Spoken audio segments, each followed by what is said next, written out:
niveau européen, avec une présentation faite par Clémence Brodier, qui est en charge des questions sur les transports, l'énergie, le climat et la dimension urbaine chez Occitanie Europe, et Philippe Mestre, qui est coordinateur territorial en charge de l'animation chez Occitanie Europe également.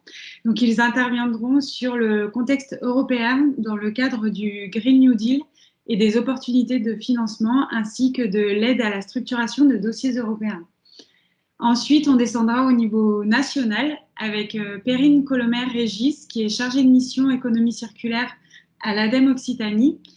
Perrine nous présentera les opportunités de financement des projets de la filière recyclage dans le cadre du plan de relance de la résilience et de l'économie circulaire. Enfin, nous arriverons au niveau régional avec Marlene Château, qui est chargée de mission filière énergie-environnement à la direction de l'économie et de l'innovation à la région Occitanie, qui nous présentera de façon macroscopique les dispositifs régionaux existants pour ces secteurs côté DEI. Et ensuite, Bruno Garde, qui est chargé de projet au service déchets et économie circulaire à la direction de la transition énergétique et écologique, qui nous présentera également de façon synthétique les dispositifs de l'ADITE. Enfin, s'il nous reste quelques minutes, on essaiera de traiter quelques-unes de vos questions. N'hésitez pas à les déposer dans le chat. À toi, Clémence. Merci beaucoup. Je vais juste partager mon écran. Oui, voilà.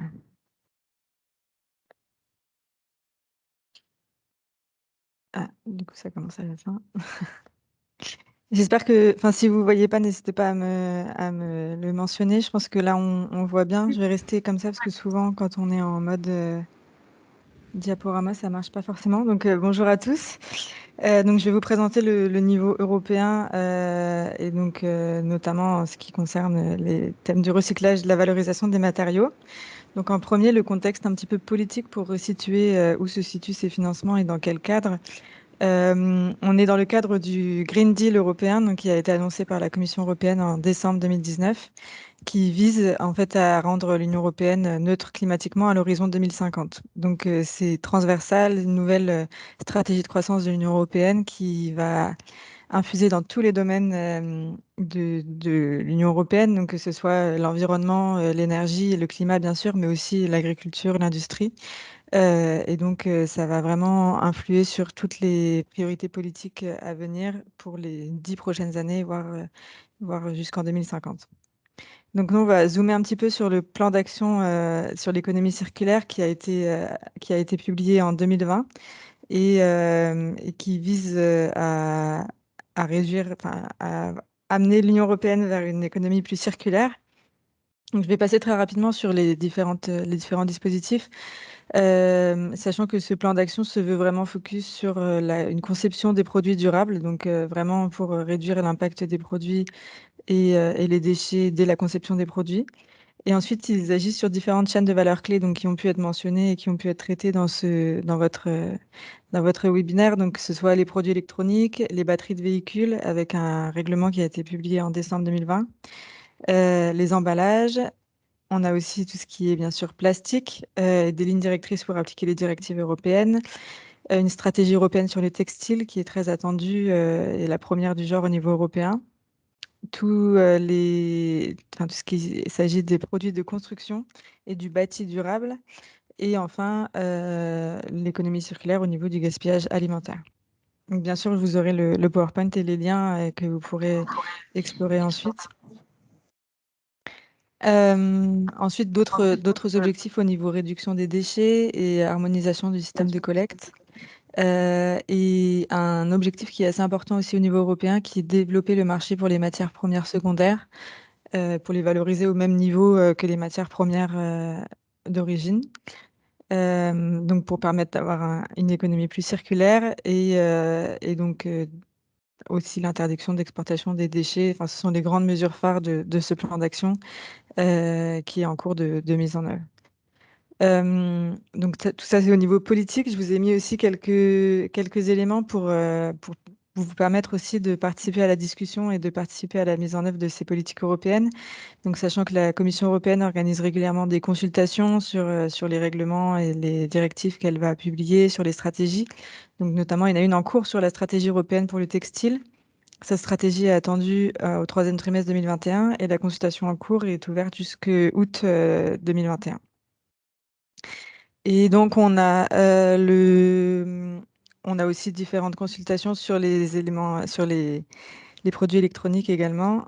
Et donc, vous pourrez aussi consulter ces liens. Ça vous permet aussi d'avoir un peu une vision sur ce que l'Union européenne va sortir et de rester informé.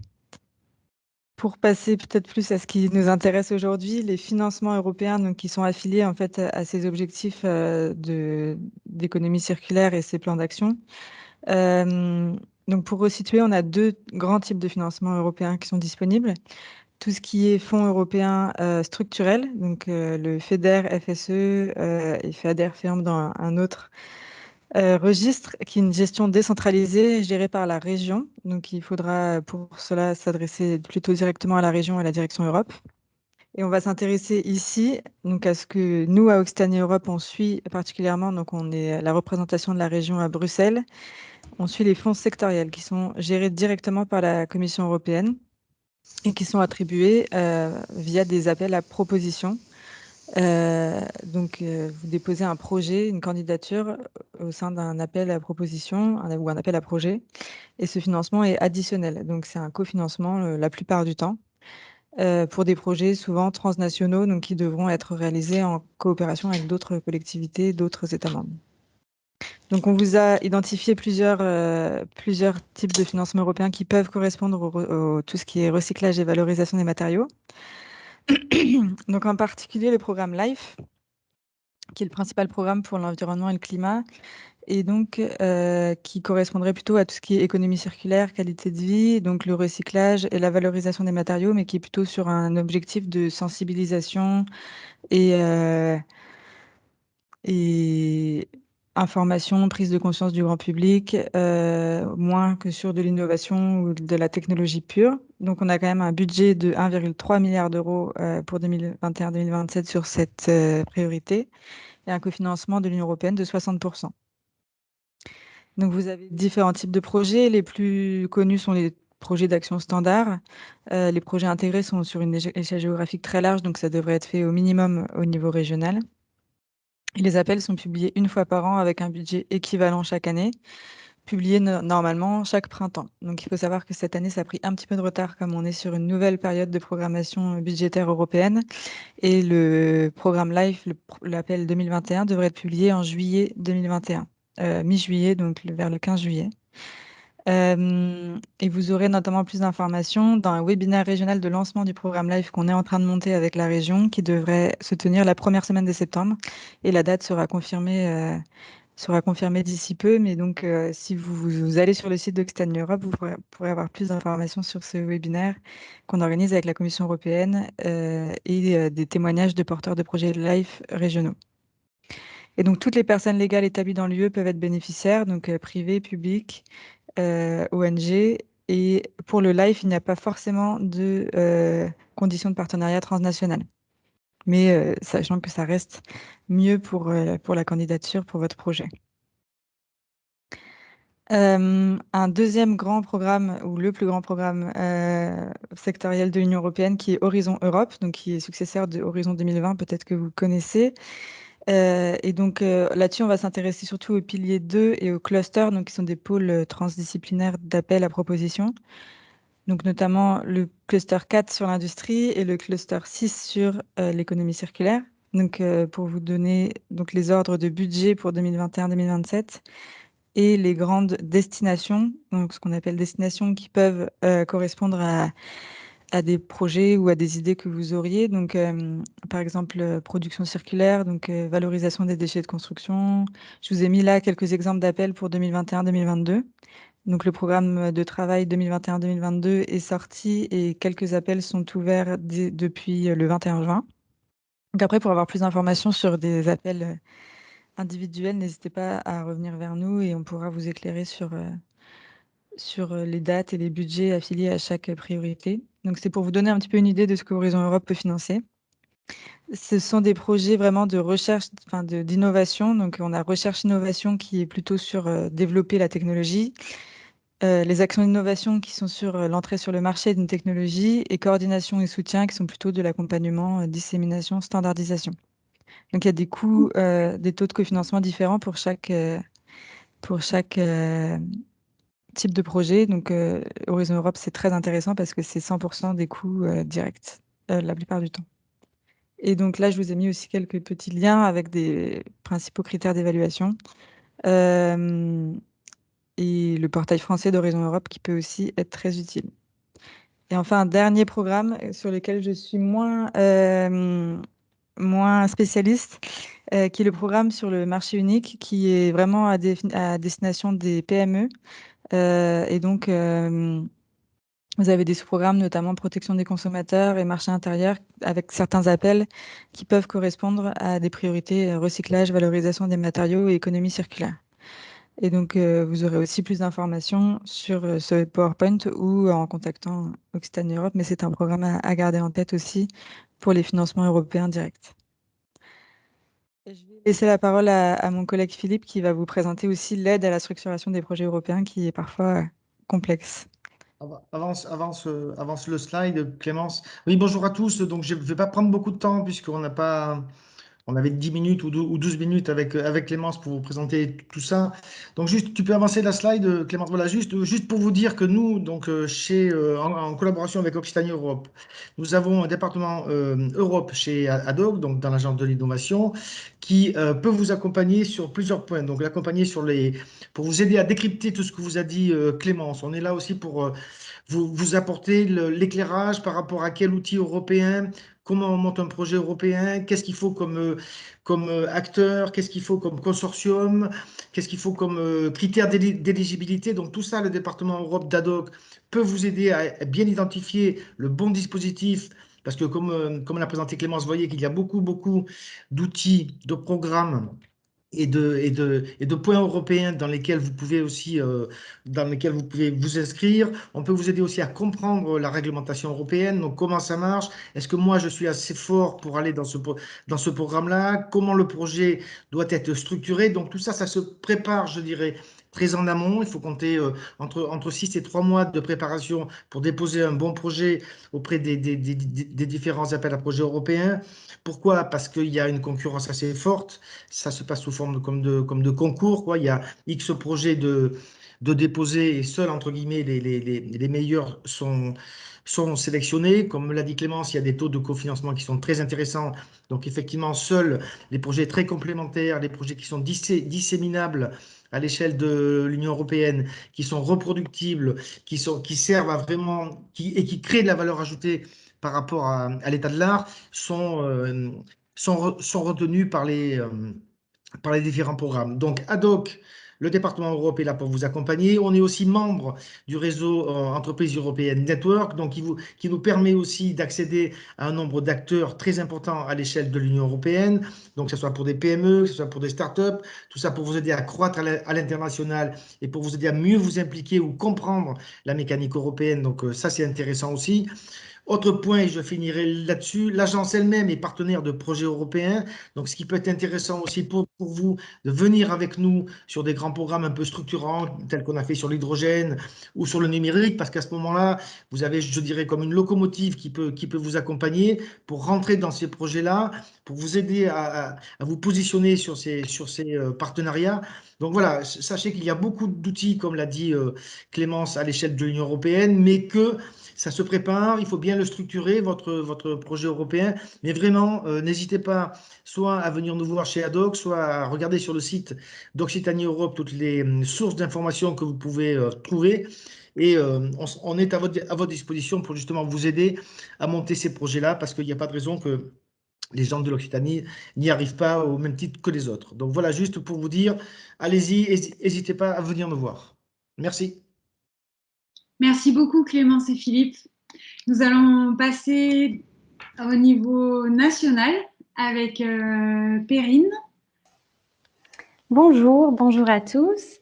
Anne, je vous laisse du coup la main sur la présentation. Parfait, merci. Donc, je me présente. Donc, je suis Perrine Colomer-Régis. Je suis chargée de mission économie circulaire à l'ADEME, l'Agence de la transition écologique, à la direction Occitanie. Et donc là, en quelques minutes, je vais essayer de vous présenter nos dispositifs d'accompagnement pour vos projets de recyclage et de réincorporation de matériaux. Alors, je vais attendre quelques secondes les slides. Super. Alors, donc du coup, là aujourd'hui, là en quelques minutes, je vais essayer de vous présenter deux des grands dispositifs de l'ADEME qui sont à la fois issus du plan de relance ou de notre fonds économie circulaire. On va avoir une première brique, donc ce sera la slide suivante, sur tout ce qui va concerner le financement des études et des investissements de recyclage, et une deuxième brique sur le financement d'études et de financement pour tout ce qui va être incorporation de matières premières de recyclage. Donc, vous le voyez, les deux sujets sont forcément liés, puisque les unités de recyclage préparent la matière première de recyclage, la MPR, qui servira aux industriels qui souhaitent remplacer le vierge par la matière recyclée. Ce sont donc bien deux étapes de la boucle de l'économie circulaire. Et puis, voilà, on le sait, recycler, on l'a vu ce matin, a un sens que s'il y a des débouchés et donc que si on réincorpore cette matière dans de nouveaux produits. Alors, je ne vais pas détailler, mais très brièvement, vous rappeler que les récentes évolutions réglementaires, que ce soit à l'échelle européenne, comme on l'a vu tout à l'heure, ou nationale, vont dans le sens d'un recyclage plus poussé.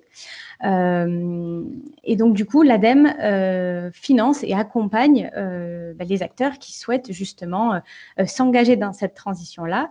Et donc, on va accompagner pour ces thématiques la valorisation par le recyclage des matières, le remanufacturing, notamment de batteries, et les investissements qui visent à modifier les systèmes de production pour les rendre compatibles avec l'usage de matières premières de recyclage. Donc, je vais maintenant rentrer un peu dans le dur sur ces dispositifs de financement. Donc, ça sera avec la slide suivante. Là, l'idée, vu qu'on a peu de temps, c'est pas que je vous donne tous les éléments de ces dispositifs de financement, mais plutôt les liens sur lesquels vous pourrez retrouver le détail et puis les contacts des bonnes personnes à l'ADEME qui pourront vous accompagner dans le montage de vos projets. Donc, à la slide suivante, je vais vous détailler le dispositif de financement d'études et d'investissement pour le recyclage des déchets. Alors, je ne vois pas la slide, mais peut-être que ça bug de mon côté. Je pense qu'il doit y avoir du décalage. D'accord, il doit y avoir du décalage. Bon, alors j'y vais. Donc voilà, donc ce dispositif-là s'adresse aux entreprises de recyclage des déchets qui souhaitent structurer de nouvelles filières ou améliorer les performances de recyclage des déchets afin de préparer des matières premières de recyclage qui seront ensuite commercialisées. Donc là, pour aller un petit peu dans le détail, l'ADEME va soutenir en priorité les investissements de recyclage pour les matières plastiques, les textiles, les métaux et les déchets du second œuvre non inertes. Les autres projets seront également étudiés selon leur pertinence. Et à savoir que pour la partie plastique, qu'on appelle aussi hors place régénération et textile, les soutiens viendront dans le cadre du plan de relance. Alors, quelles sont les conditions d'éligibilité? Cette aide, elle s'adresse en fait à tous les projets qui concernent des déchets qui peuvent être recyclés. La condition pour les investissements sera d'avoir réalisé en amont une étude préalable de diagnostic ou d'accompagnement. Et l'objectif, sont que ces investissements viennent dépasser les exigences réglementaires. Ce qui ne sera pas éligible, ce sont les installations qui sont conçues majoritairement pour les besoins du seul détenteur de déchets, celles qui relèvent d'une filière de responsabilité élargie du producteur opérationnel qui ne présenterait pas d'aspect innovant, puisqu'on n'est pas là pour se substituer à ces filières-là, et puis aussi les équipements de valorisation des déchets en remblai de carrière. Donc, je donne quelques exemples de projets qu'on peut accompagner. Ça peut être des unités de recyclage avec des opérations de préparation de matériaux, de produits ou de déchets post-consommation pour obtenir la MPR. Ça peut être des unités de remanufacturing qui permettront de fabriquer notamment des batteries. Et à savoir qu'on viendra aider en fait la création de nouvelles capacités ou l'amélioration d'installations existantes. Vous trouverez sur... Alors, je ne sais pas si je vois la bonne slide. Dis-moi si j'avance ou... Oui, non, alors du coup, c'est un peu en amont. Ce sera toujours la slide numéro 3. je suis toujours à la slide numéro 3, mais je vais passer très vite à la suivante. Sur cette slide-là, vous retrouverez les taux d'intervention et de financement de l'ADEME, ainsi que du coup le lien vers les dispositifs d'aide dans lesquels vous retrouverez toutes les conditions d'éligibilité plus en détail. Donc cette fois, je passe à la slide du coup 4 sur le financement des études et équipements d'utilisation de matières premières de recyclage. Donc je vais attendre que ça s'affiche. Il y a peut-être un décalage encore. Où j'y vais. Voilà, je vais commencer. Voilà, parfait, c'est super. Donc là, cette fois-ci, on est de l'autre côté. On est du côté de l'intégration de la matière première de recyclage. Donc là, l'ADEME va soutenir les projets qui portent sur l'utilisation de matières premières de recyclage en complément ou en substitution de matériaux vierges, et également la pérennisation d'intégration de matières premières de recyclage par les entreprises. Donc, voilà, l'adaptation d'une chaîne de production, l'approvisionnement de proximité. Là également, pour cette aide-là, les conditions d'éligibilité pour les investissements, c'est d'avoir réalisé une étude en amont. Et là, il faut savoir que pour ce dispositif-là, tous les matériaux issus du recyclage sont concernés, papier, carton, textile, métaux, verre, inerte du BTP, sauf le plastique, puisque là, on va avoir un appel à projet spécifique que je vous présenterai ensuite, qui est l'appel à projet Orplast, et qui du coup est un peu particulier puisque c'est un appel à projet dédié. Donc là, dans ce cadre-là, les projets qui ne seront pas éligibles, ce sont ceux qui porteront sur des activités de recyclage, puisque ce sera l'autre dispositif que j'ai présenté, et les projets qui portent sur le négoce de matières premières. À savoir que pour ces deux dispositifs-là que je viens de présenter, ce sont des aides qui courent au fil de l'eau. En fait, c'est un dispositif de gré à gré, donc il n'y a pas de date comme pour un appel à projet. En revanche, puisque certains sont issus du plan de relance, voilà, les budgets du plan de relance sont jusqu'à fin 2022. Donc voilà, mais c'est des dispositifs que vous retrouvez là, si vous vous connectez sur la plateforme que je vais vous présenter et qui n'ont pas de date comme un appel à projet.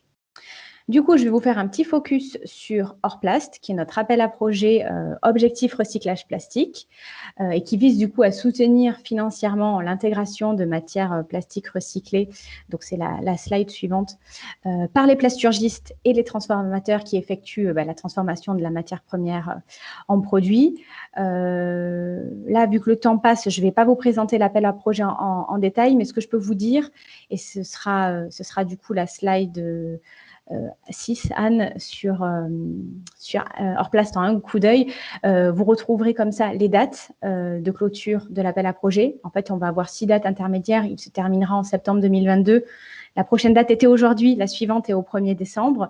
À qui s'adresse cet appel à projet? Les petites, les moyennes et les grandes entreprises. Vous retrouvez aussi les contacts. Gérard Bardou, mon collègue pour la région... pour l'ancienne région Midi-Pyrénées et moi-même pour l'ancienne région Languedoc-Roussillon.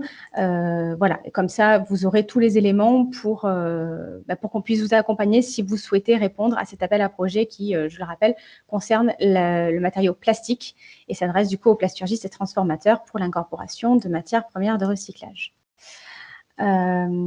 Suite à la slide sur Orplast, vous retrouverez, donc ça ne se met peut-être pas encore à jour, la slide sur le focus plastique. En fait, on a justement à l'ADEME édité récemment une publication en lien avec la filière plastique où vous retrouverez ces dispositifs d'aide. Donc, dans les slides qui vous seront partagés, vous aurez le lien pour retrouver cette publication.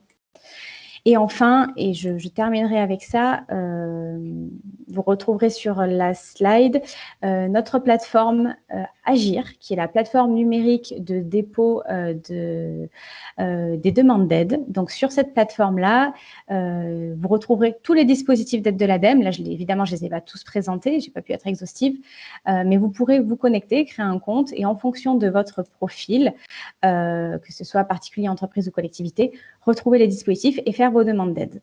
En amont, on vous incite très fortement à nous contacter et donc vous retrouverez sur les slides également les liens vers les contacts à la région Occitanie de mes collègues et de moi-même pour vous accompagner à structurer vos projets avant un dépôt d'aide.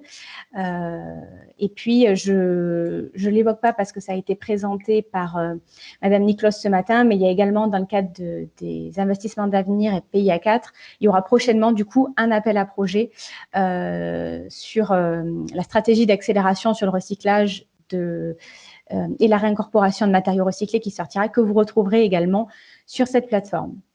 Voilà, j'espère que c'était clair et puis je reste à votre disposition pour toute question. Je vous remercie. Merci beaucoup, Perrine. Nous allons donc descendre, arriver en région Occitanie avec, alors je vais enlever le partage, avec donc Marilyn Chateau et Bruno Garde.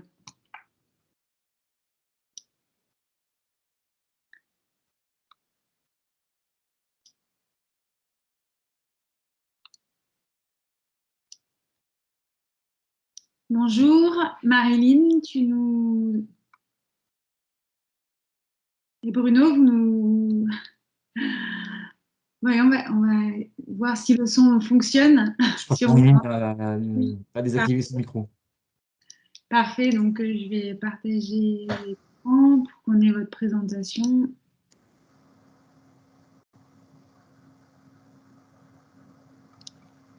Voilà, est-ce que c'est bon pour vous? Oui.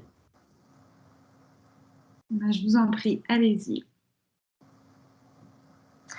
Bonjour à tous, Marilyn Chateau, donc je suis chargée de mission filière énergie-environnement à la direction de l'économie et de l'innovation de la région. Et je vais vous brosser un panorama rapide des aides de ma direction.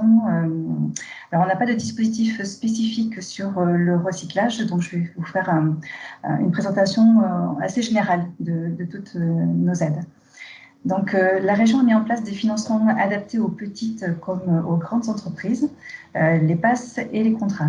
Donc, les PASS, ce sont des aides simplifiées pour booster rapidement les projets des petites et des moyennes entreprises, alors que les contrats permettent une approche plus stratégique, ciblée et sur mesure pour des projets de plus grande envergure, pour des entreprises plutôt de typologie moyenne, de taille intermédiaire et parfois pour les grandes entreprises.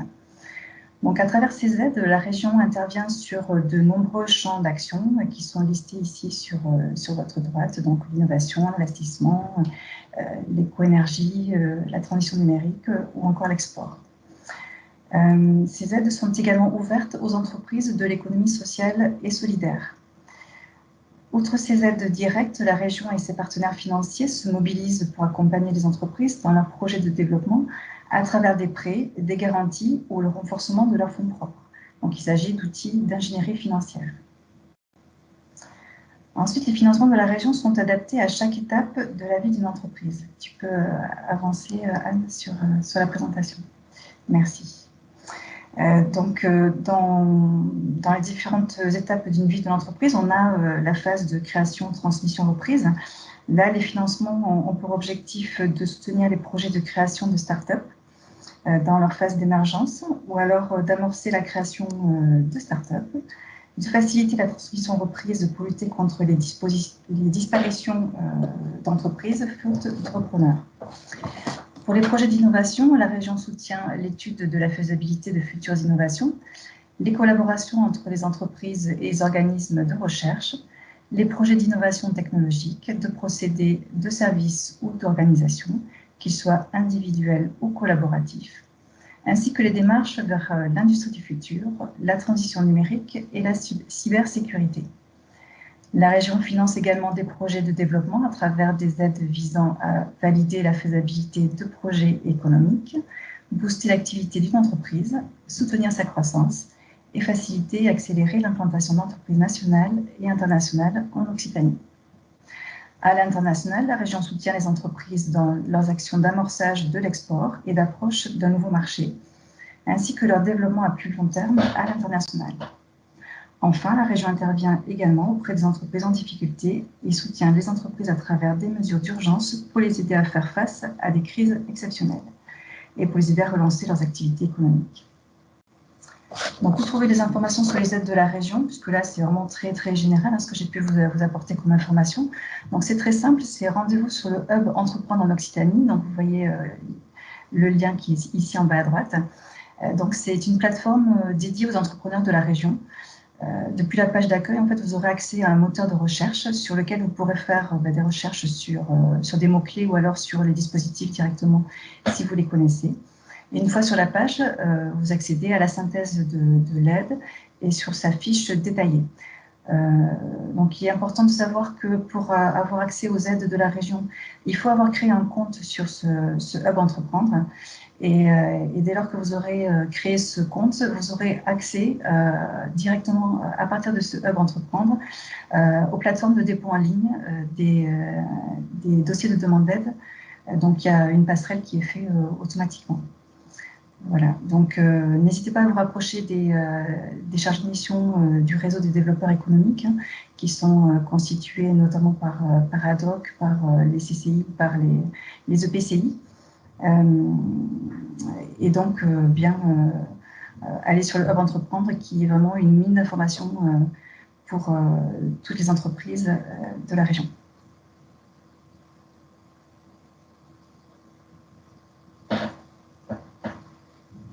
Merci Marie. Est-ce que Bruno, tu souhaitais rajouter? J'ai une diapo à présenter. Je ne sais pas si elle est dans la foulée ou vous voulez que je partage l'écran? Oui, tu peux partager ton écran, oui.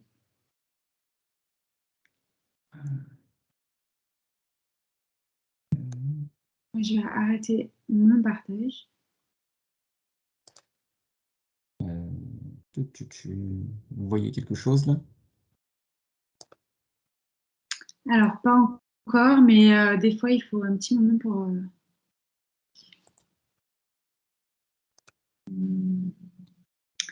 Voilà. Parfait. Donc, Bruno Garde.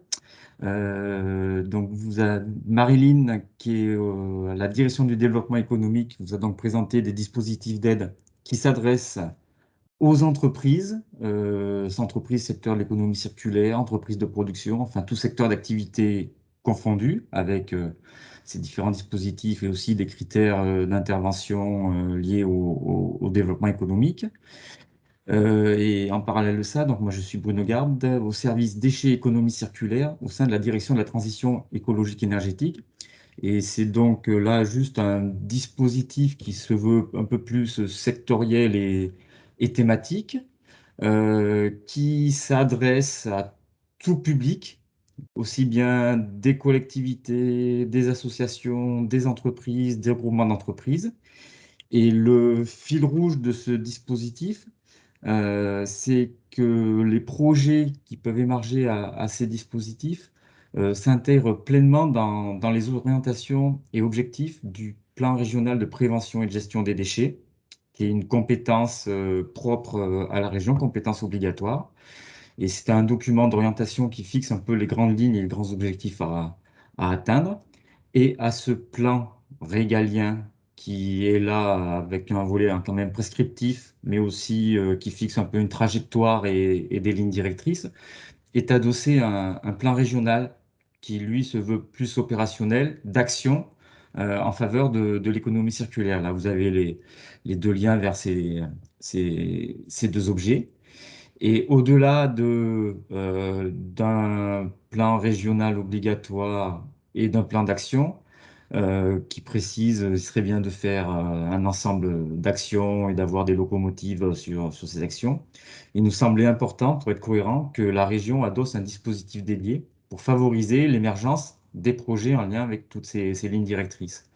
Et c'est donc l'objet de ce dispositif qui s'adresse donc à tout public, entreprises, collectivités, associations et regroupements d'entreprises, fédérations professionnelles ou autres. Et là, ce dispositif s'adresse aussi bien en moyens d'animation qu'en moyens d'études ou en moyens d'investissement. Et je vous ai indiqué là le lien pour avoir toutes les explicatifs sur ce dispositif. Sur le sujet entreprise, qu'il est important de signaler, c'est d'essayer de bien de passer par la plateforme qu'a présentée Marilyn précédemment. Et pour les entreprises, ce dispositif se veut pas supplémentaire au dispositif présenté par Marilyn, mais vraiment bien complémentaire. Il peut y avoir des projets qui respectent pas forcément les critères d'intervention des dispositifs pilotés par les collègues du développement économique. Et il peut y avoir là, au cas par cas, Si le projet rentre bien dans les orientations que je vous ai citées, là, des plans régionaux, des possibilités d'intervention pour les entreprises à travers ces dispositifs, quoi. Voilà, parce que la cible du webinaire d'aujourd'hui est quand même la cible entreprise. À votre disposition pour toutes les questions, et vous avez les liens pour plus d'informations là. Voilà. Je vous remercie. Merci Bruno. Donc, je vois qu'il n'y a pas de questions particulières pour les intervenants dans le chat. Donc, nous arrivons au terme de cette matinée sur le recyclage et la valorisation des matériaux.